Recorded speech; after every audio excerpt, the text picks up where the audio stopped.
Di gereja kita masuk kepada dasar-dasar iman.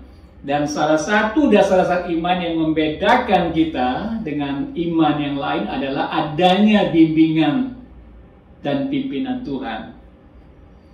Nah, kita belajar dari apa yang Yesus katakan. Aku tidak dapat berbuat apa-apa dari diriku sendiri. Aku menghakimi sesuai dengan apa yang aku dengar. Dan penghakimanku adil sebab aku tidak menuruti kehendakku sendiri, melainkan kehendak Dia yang mengutus aku. Yesus mendengar suara Bapanya. Wow, luar biasa, saudara. Dan salah satu yang kita baca di sini adalah syaratnya itu adalah aku tidak menuruti kehendakku sendiri. Nah, kita banyak sekali bisa berbuat macam sana dan sini. Tetapi aku tidak bisa berbuat apa-apa, kata Yesus, karena Dia mendengar dari Bapanya. Di Yohanes 5 ayat 19 sebelumnya dikatakan, aku berkata kepadamu, sesungguhnya anak tidak dapat mengerjakan sesuatu dari dirinya sendiri, jikalau tidak ia melihat Bapa mengerjakannya. Sebab apa yang dikerjakan Bapa itu juga yang dikerjakan anak. Bagaimana Yesus melihat Bapanya di sini? Bagaimana Yesus mendengar Bapanya di sini? Kita nggak tahu secara detail. Mungkin itu visi, mungkin itu suara kecil di hati. Saudara, Yesus mendengar, Yesus melihat, dan Dia menggunakan panca inderanya untuk kemudian dianalisa sehingga apa? Dia memahami adanya pimpinan Bapanya. Jadi Tuhan Yesus ini menunjukkan model sebenarnya kepada kita bahwa Dia seperti itu dengan Bapanya. Betapa mungkinnya kita dekat dengan Bapa surgawi kita.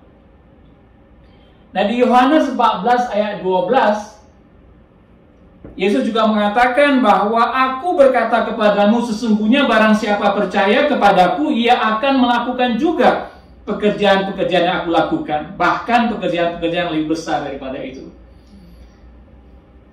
Setiap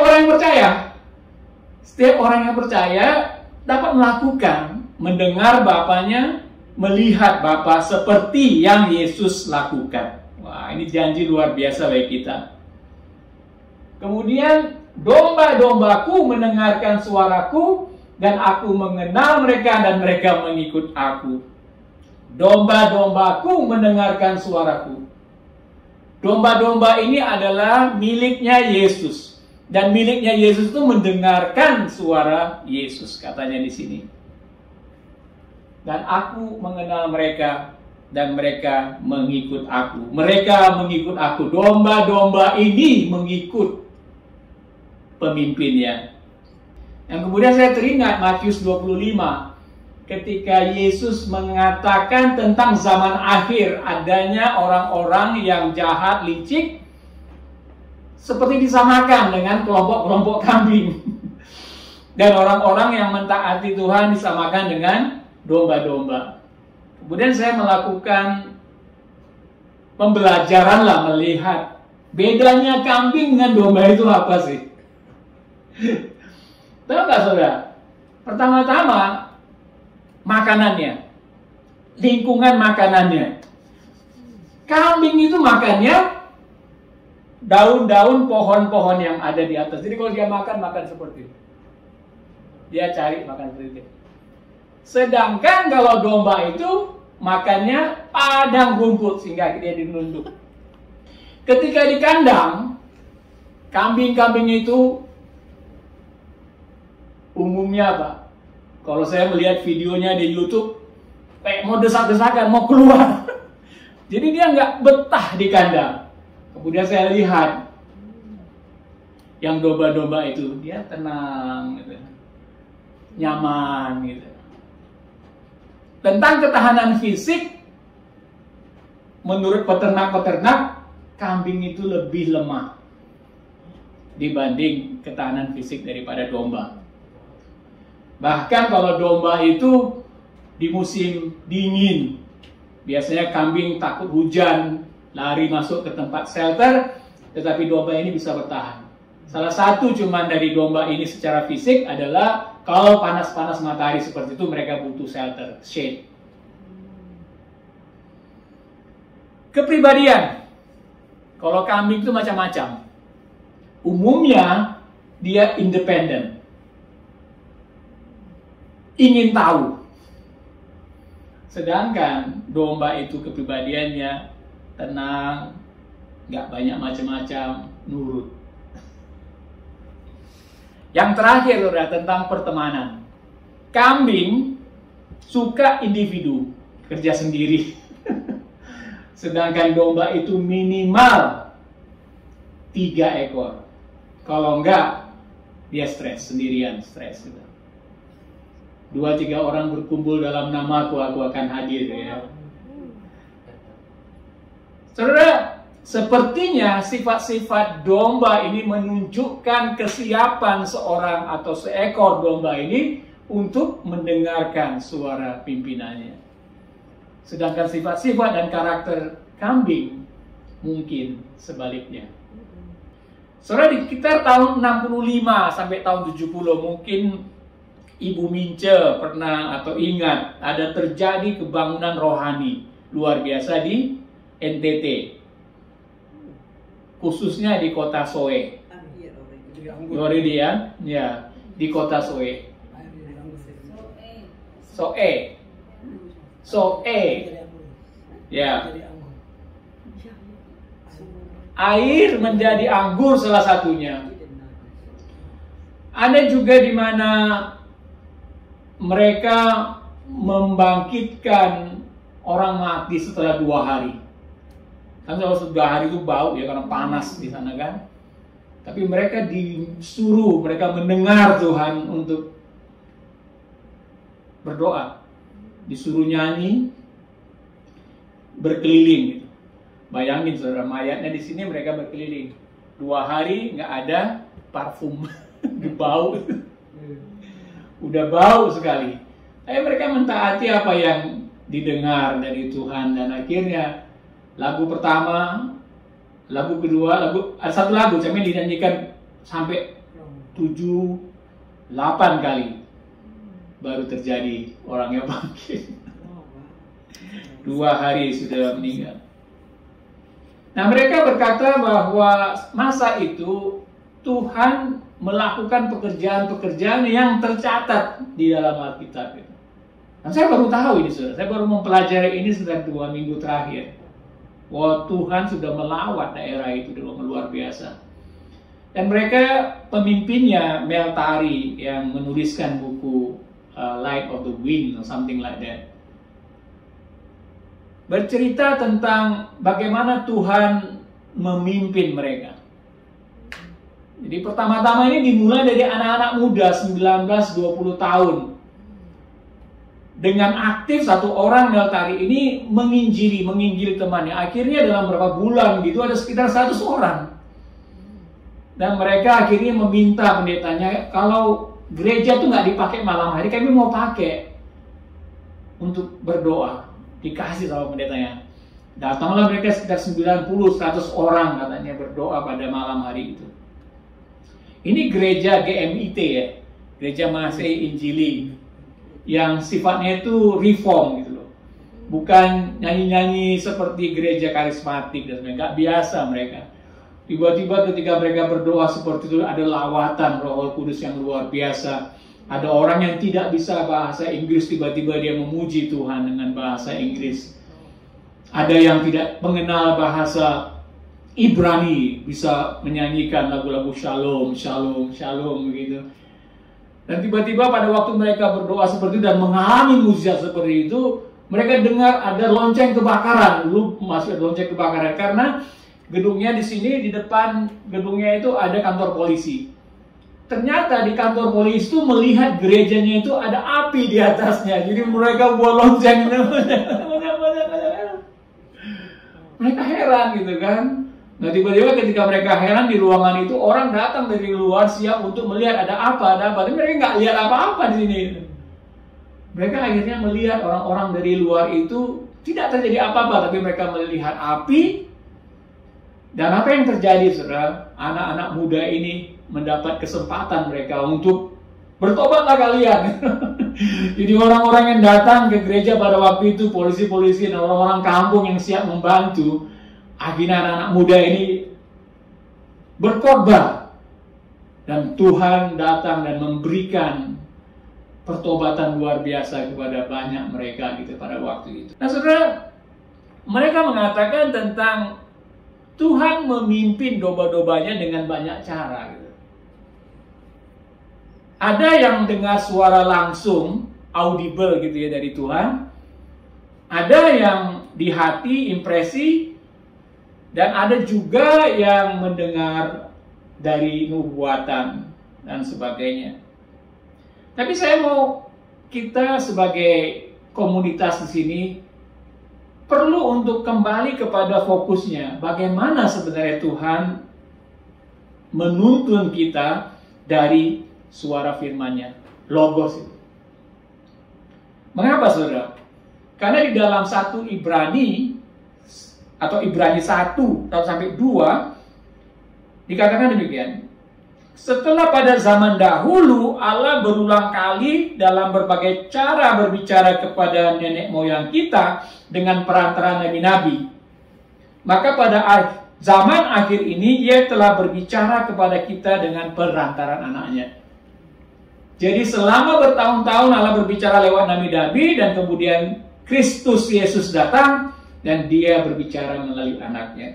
Jadi apa yang tertulis di Alkitab tentang perkataan, tentang mukjizat dan perbuatan dan jalan-jalan Yesus itu adalah suara tuntunan Allah bagi kita. Intinya kita perlu mendengar dari Allah dengan membaca tentang Yesus dan mendengarkan kata-katanya dalam kitab suci. Dengan berdoa dan hidup dalam cara-cara yang diajarkan kepada kita. Dengan perjamuan kudus seperti yang kita lakukan tadi. Kita juga dipersatukan dengan Dia melalui iman dan baptisan seperti yang baru-baru ini kita lakukan. Dengan kata lain kita mendengar dari Tuhan dengan cara persis sama dengan banyaknya orang percaya selama 2000 tahun. Bagaimana orang percaya selama 2000 tahun mendengar dari Allah? Melalui cerita-cerita Yesus itu. Saudara, memang kita perlu mendengar suara Tuhan secara spesifik, saudara, karena di dalam Alkitab itu tidak ada misalnya jodohnya seseorang itu dicatat dalam Alkitab. Jadi ketika dia baca Alkitab dia tahu jodohnya, enggak ya? Kemudian di mana tempat kita tinggal dan hidup. Tapi yang saya mau utamakan di sini pada hari ini adalah kita perlu kembali kepada kesederhanaan firman Tuhan. Kesederhanaan firman Tuhan. Oleh karena itu, kemungkinan kita bisa belajar langsung bagaimana kita mendengarkan dari firman Tuhan. Ada 7 hal yang lain di dalam gerakan pembaharuan ini Tuhan berbicara. Yang pertama lewat firman-Nya. Ada juga yang audible. Yang kedua, jadi mendengar suara seperti saya yang ngomong kepada saudara. Ada juga yang melihat dengan visi. Penglihatan-penglihatan. Kemudian ada juga yang menerima nubuatan. Keempat. Ya, seperti Agabus. Dan ketika Paulus datang, kalau nggak salah di Kisah 21, Agabus ini mengatakan kepada Paulus tentang dia akan dianiaya kalau dia kembali ke Yerusalem. Jadi dia mendengar suara Tuhan lewat nubuatan. Dan yang kelima, lewat circumstances, kondisi kita. Kadang-kadang kita mentok, jalan satu-satunya ya belok kanan. Ya, nah, saya pernah mengalami waktu kondisi memulai pelayanan pada waktu itu, pekerjaan mentok dan kemudian jalan satu-satunya saya berbalik. Jadi yang itu yang ke-6, yang ke-7 Yang ketujuh, Tuhan berbicara lewat, saya lupa ya, Tuhan berbicara lewat circumstances, mimpi. Ya, Yosef juga mengalami hal yang sama ketika Tuhan berbicara kepada dia. Nah, tapi kita cuma fokus, saudara, karena umumnya kalau kita melakukan yang semuanya itu tanpa kita fokus kepada firman Tuhan, salah satunya kita nggak ada filter. Kita nggak kenal pribadi Yesus itu kalau kita nggak baca firman. Sehingga ketika ada suara, ada visi, ada macam-macam, karena iblis juga dia memberikan visi, iblis juga dia memberikan kesesatan, mimpi dan sebagainya gitu kepada kita. Kalau kita tidak membaca firman Tuhan itu dan mengenal pribadi Yesus, nggak ada filter. Kalau itu muncul, kita nggak bisa menganalisa ini siapa-siapa mereka yang berbicara kepada saya. Nah, oleh karena itu ada cara sederhana untuk kita kembali kepada firman Tuhan. Dan yang Tuhan berikan impresi ke hati saya adalah kalau kita baca dari Kisah 1 sampai 14. Bagi saudara yang punya Alkitab, mungkin bisa dibuka Kisah 1 sampai 14. Kita tahu Lukas ini menulis 2 buku. Yang pertama Injil Lukas, dan buku keduanya adalah Kisah Para Rasul ini. Dan dia menuliskan ke Theophilus. Sedikit backgroundnya, siapa itu Theophilus? Ada 2 penafsiran, tetapi yang saya suka penafsirannya untuk kita bagi hari ini. Theo itu artinya Tuhan, Philus itu artinya love and lover, pecinta-pecinta Tuhan gitu. Jadi kepada saudara-saudara yang mengasihi Tuhan. Dalam bukuku yang pertama, aku menulis tentang segala sesuatu yang dikerjakan dan diajarkan Yesus. Waktu saya membaca ini, wow, saya memuji Tuhan gitu. Dia memakai Lukas untuk mencatat apa yang diajarkan dan apa yang dikerjakan oleh Yesus. Sehingga apa, saudara?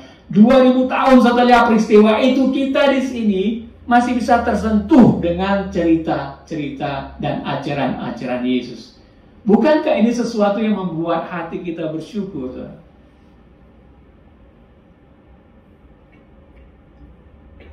Hati kita bersyukur karena Tuhan meninggalkan dokumen ini. Ini yang ketika saya baca mengubah saya untuk menghargai dan menghormati Tuhan. Dan saya mendengar dari Tuhan. Karena saya akhirnya memuji dan bersyukur kepada Tuhan. Sesederhana ini, saudara, mendengar dari Tuhan.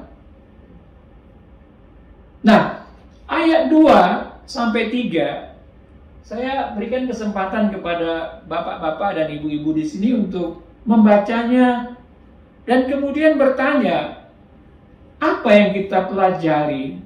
Sebelum itu ia telah memberi perintahnya oleh Roh Kudus kepada rasul-rasul yang dipilihnya.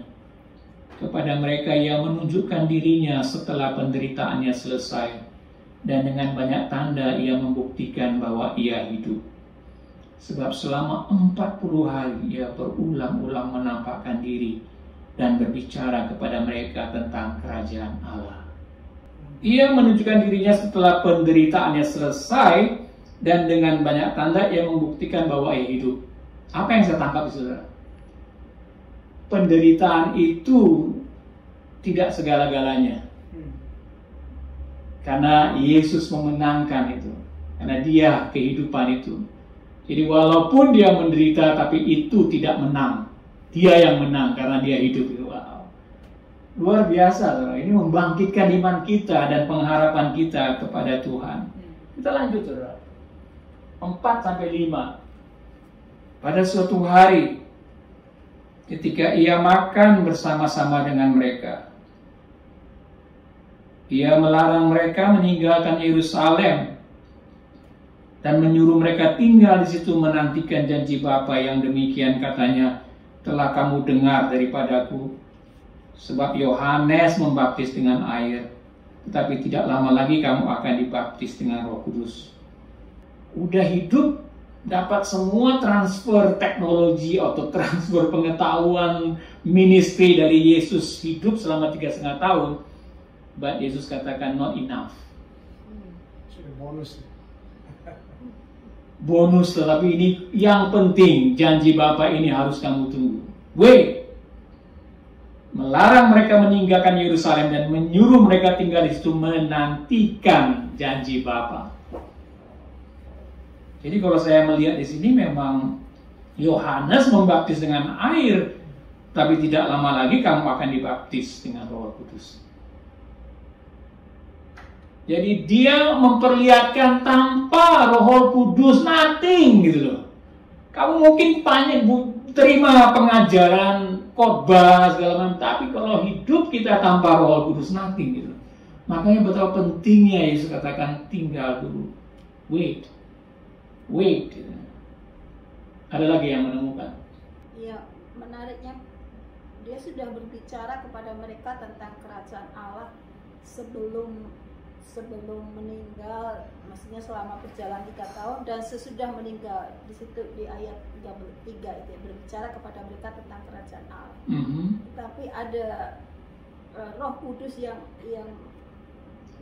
diberikan lagi gitu untuk kerajaan Allah gitu.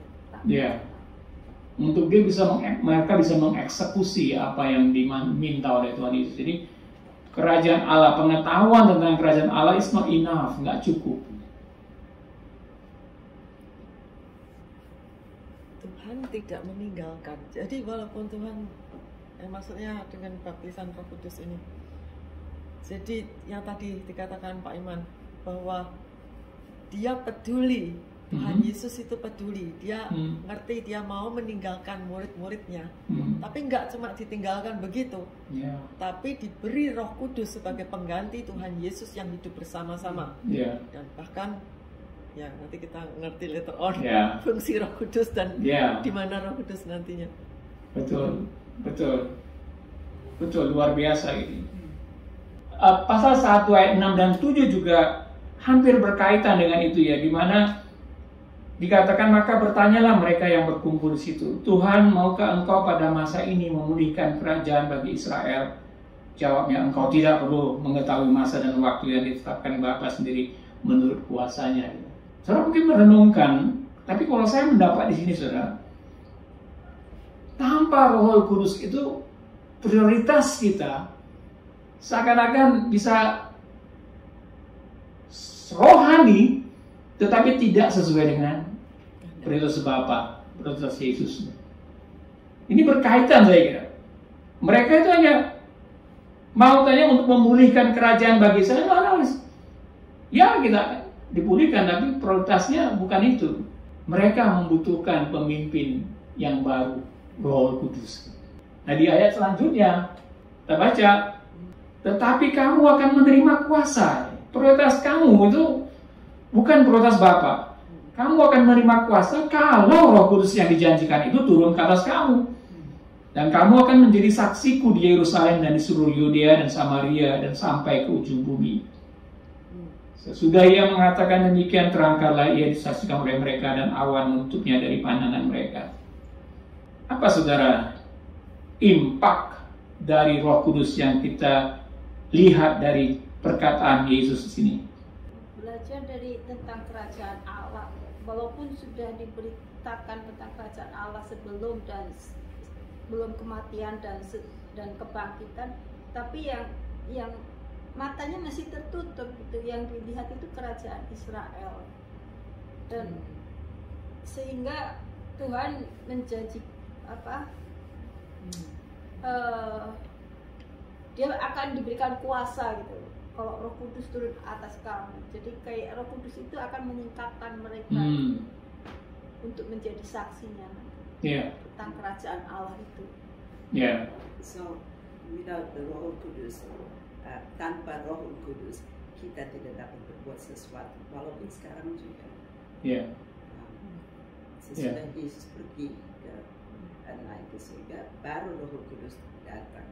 Jadi itu murid-muridnya nggak bisa tangkap gitu. Until the Roh Kudus kan diberikan. And you all cannot do anything without.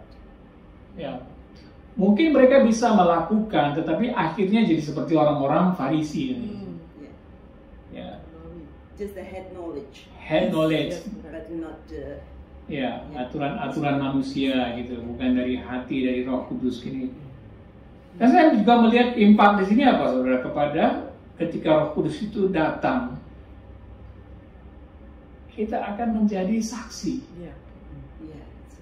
Ingat kita tentang Shema gitu. Bagaimana kita mengasihi Tuhan dan mengasihi sama. Orang tanpa Roh Kudus itu akan berat sekali. Kayak dipaksa korbannya ngapain. Tapi kalau itu ada Roh Kudus itu natural gitu, alamiah saja kita mengasihi. Ada orang yang susah dan segala macam. Kayak kita dituntun untuk datang ke orang-orang seperti itu. Ya nggak?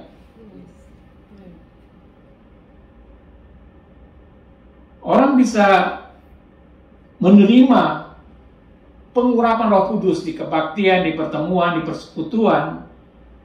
Tetapi kalau impaknya hanya untuk memegahkan diri ke diri sendiri, tanpa dia menjadi saksi, tanpa dia mengasihi orang lain lebih lagi, saya nggak percaya itu roh apa itu. 10-11, Bob bisa baca? 11.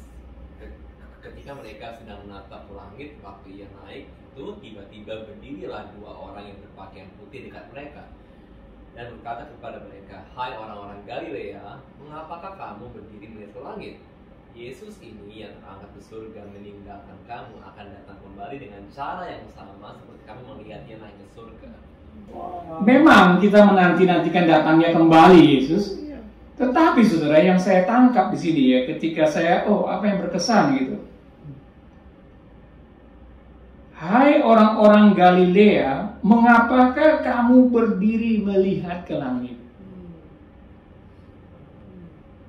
Yesus sudah naik ke surga dan mereka tetap terpukau gini loh. Dan banyak orang bisa seperti itu mengalami Yesus tapi nggak lakukan apa-apa gitu. Terpukau, hanya orang nyanyi, wah luar biasa Tuhan, do something. Makanya malaikat bilang, ngapain kalian? Gitu. Ngapain kalian lihat ya? Ayo, do something, pulang ke Yerusalem gitu. Maksudnya begitu. 12-14, Bob, bicarakan lagi, Bob. Maka kembalilah rasul-rasul itu ke Yerusalem dari bukit yang disebut Bukit Zaitun, yang hanya seperjalanan Sabat jauhnya dari Yerusalem.